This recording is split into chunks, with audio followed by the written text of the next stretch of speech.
Okay, as you can tell, I'm like super excited because I wanted to do like audiobooks for wow. This is quite the way to start out the channel. Sorry, I just ate something and it's like clogging at my throat. Guys, it's like super like unsteady where I have my phone right now, so I'm gonna try not to move a lot, but I just realized that I don't have my water, so we're going to go past that. I don't know why I just licked my lips. That's so gross. Okay. I'm sorry, guys. I have another YouTube channel, but I still don't know how to act in front of the camera. Anyway, I really want to share this book with you. We just went to this bookstore in Connecticut yesterday, and it was so amazing. It was like all outside. They had animals. It was so many books. I was in heaven. Like, I haven't been able to read for a while, so I've listened to audiobooks. So just wanted to bring audiobooks to YouTube for a while because a lot of books that I like aren't on YouTube. But I listened to Sidecar Stories and Cara Maria. I love them. Sidecar Stories does more voices, but Cara Maria, she just takes me places and she just makes me super happy. I'm currently in the car and in a campground, just so you know. This is kind of just going to be the recording spot because me and my family are on a youth trip. Anyway, this is like a lot of babbling, but I want to bring you Tone Deaf. Okay. If you can't see the smile, I know it's a very fast-moving book. I just read it yesterday, and I want to read it again to all of you, which sounds ridiculous, but I really want to. So it's Tone Deaf by Olivia Rivers, and I loved it. It's seen by two characters, Jace and Allie, so I'm not going to read the back because a lot of people don't like hearing the back, but I'm going to read the note, and it's just 276 pages, okay? So, super quick, easy read. It will take us a little bit, but yeah. So, Tone Deaf by Olivia Rivers. So, let's start. So, it says, "To Mom for your endless love and unwavering support." The author's note. Due to the limits of written English, italics are used in this book to signify the use of American Sign Language, ASL. However, please note that ASL has its own vocabulary and grammar system and separates it almost entirely from English. If you'd like to learn more about the unique beauty of ASL and deaf culture, check out nonfiction resources listed in the back. Chapter 1. I'm just going to show you that it says Allie right here. That's the main girl. And so it'll sometimes say Jace, and that's the main guy. And what's super cool about this author is sometimes you get multiple side stories, you know? Like, if you've ever heard of Wonder, sometimes you'll get August's side of the story, and then you'll go back to the beginning of the story, and you get his sister's side of the story. But with this author, I really like because you're getting her side of the story, but the story continues to move along through each of their views, if that makes sense. But anyway, this is chapter 1, Allie. I think we're going to do until Jace's first.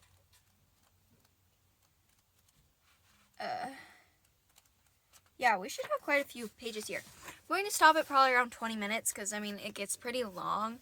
But I don't know. Maybe I'll go longer and then you can put, like... Anyway, I might put timestamps or something. Let us go. This is Allie, chapter 1.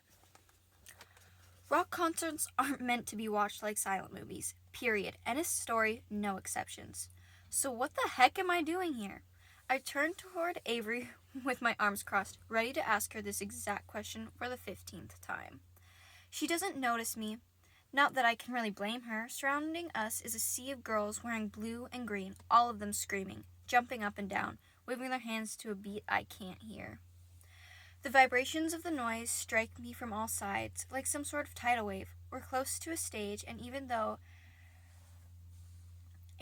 there's not a single person sitting, at least the rows of seats keep a bit of space between me and the strangers packed around us. It's still not enough.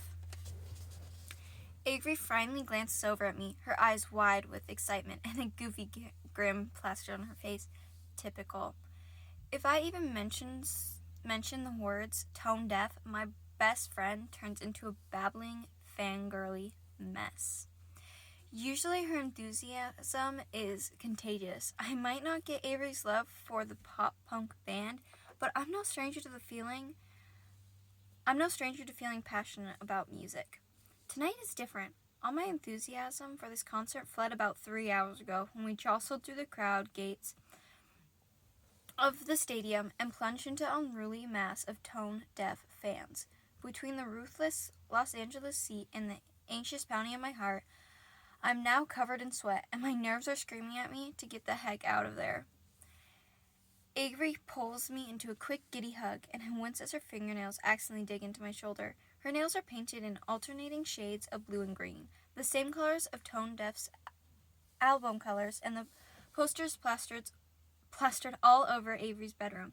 Honestly, her boy band obsession is more endearing than annoying. But of all the musicians in the world, did she have to pick Jace Beckett to fall in love with? Jace is the sort of lead singer who gives the entire music industry a bad rep.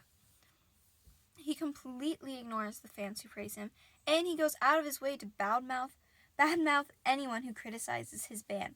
Flip through an entertainment magazine, and there's bound to be some story about Tone Deaf's lead singer publicly mocking a music reviewer or giving a journalist the finger. My former piano instructor had a name for famous musicians like Jace: popular disgraces. Personally, I prefer the more accurate term, total jerk. I've tried to point Avery towards some very cute up-and-coming prodigies from the classical scene, but nope, she wants nothing to do with the sweet nerds I grew up performing alongside. Her heart belongs solely to Jace Beckett and his pop-punk band. He is a good performer, I have to give him that. Tone Deaf's lead singer jumps around on stage, singing into his microphone, expertly strumming his electric guitar. Every step he takes is in sync with the pulsing beat, and even though his movements are quick and energetic, he seems perfectly in control of both the music and the audience. His eyes are half-lidded, and it's obvious that his focus is on the song, not the crowd. Even after hours of performing, a smile lifts his lips. Avery grabs my shoulder excitedly as she bounces up and down the Converse that have "I love Tone Deaf" scribbled across them. Her blue and green shirt reads "Jace #1 fangirl," and her pigtails bounce around her, showing off the green streak she's dyed in her dirty blonde hair. My best friend doesn't take the title of fan lightly. She screams something, but she's twisted towards the stage, so I can only see half of her lips. I shove her hand off my shoulder, which gets her attention. She turns towards me and blurts out something. Y'all fell. Kind of saw that coming. Sorry, you're just getting all twisted.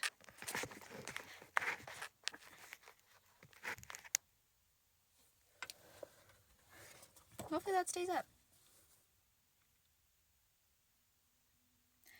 Okay, she turns towards me and blurts out something. I raise my eyebrows, trying not to look too impatient, and she repeats her words in both speech and sign language. They're announcing it. She clasps her hands together and opens her mouth in an excited squeal. As I look around, I see the other girls doing the same thing. Everyone's eyes wide with anticipation as they focus on the stage and the huge LCD screen above it. I'm close enough to the front that I have to crane my neck to see the screen. We're 5th row, middle. Avery has been saving up for these tickets for an entire 13 months, insisting I come along, since even deaf girls need to experience their first real concert. I'm not exactly sure why performances at Carnegie don't count as real, but I know better than to argue with her when it comes to anything related to Tone Deaf. Jace has finished his performance for the night, and he gives a short bow as he looks down at the mass of fans in front of him, all squealing and jumping and ready to kiss his feet. His smile turns into a cocky grin. It looks completely fake, like the expression painted on a Ken doll.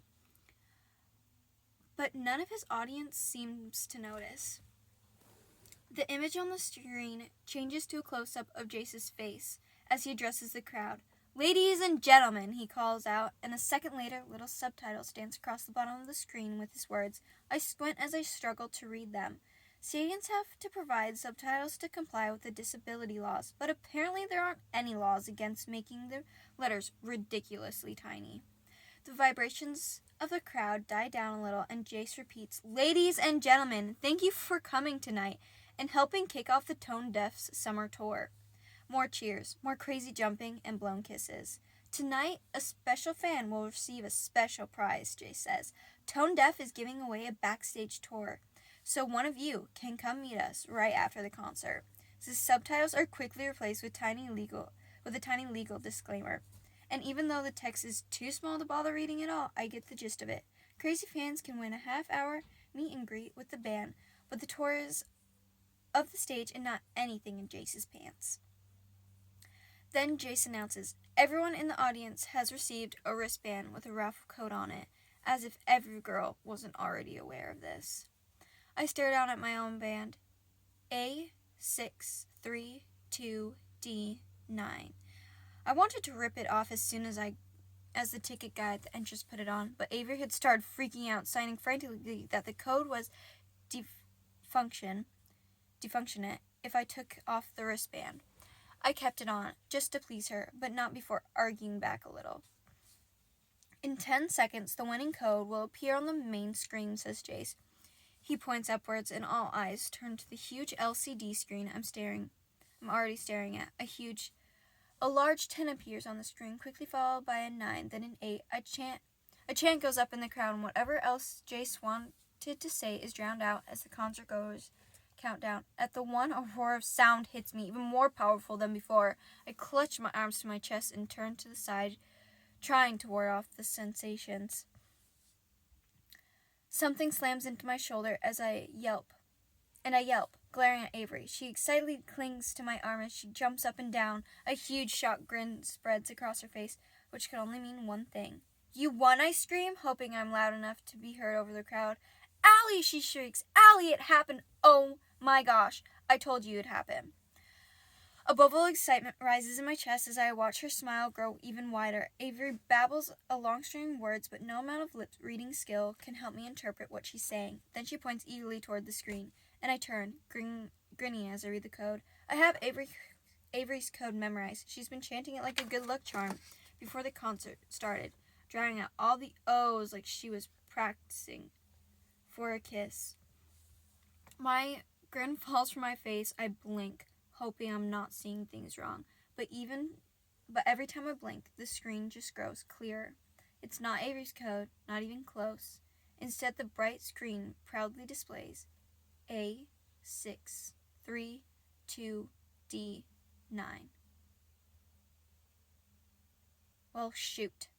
I just won myself a date with a rock star. That is the end of chapter 1 from Allie's perspective. Again, this is Tone Deaf by Olivia Rivers, and I'm Marin Brady. And I'm so sorry that my phone dropped, but that happened. And I'm sorry, hopefully it didn't scare any of you, but there's that. There's the first chapter. I will have the second chapter out quickly following the first one, so stay tuned for that. This is such a good book. I don't know how I'm going to get people to know about it, but I hope I put some emotion into it. I want the words to be clear, but obviously there's never really any voice. Like, they never describe voices very much because if you haven't guessed by now, Allie is deaf. We'll find out more about her story later, I'm sure. Well, I know. So there's that. Subscribe if you like this video, and I take book recommendations. So if there's a book that you want on YouTube that you know isn't on YouTube, but you don't want to read it, but you'd totally be fine listening to it as an audiobook, please tell me. I'd love to know. I'd love to read it for you. There's no swearing on this channel, so yeah, I'm just saying, okay? Anyway, sorry, I don't know why I did that. Thanks for joining me, and subscribe and like it if you did it. If you didn't like it, don't do anything, and see you guys soon. Bye.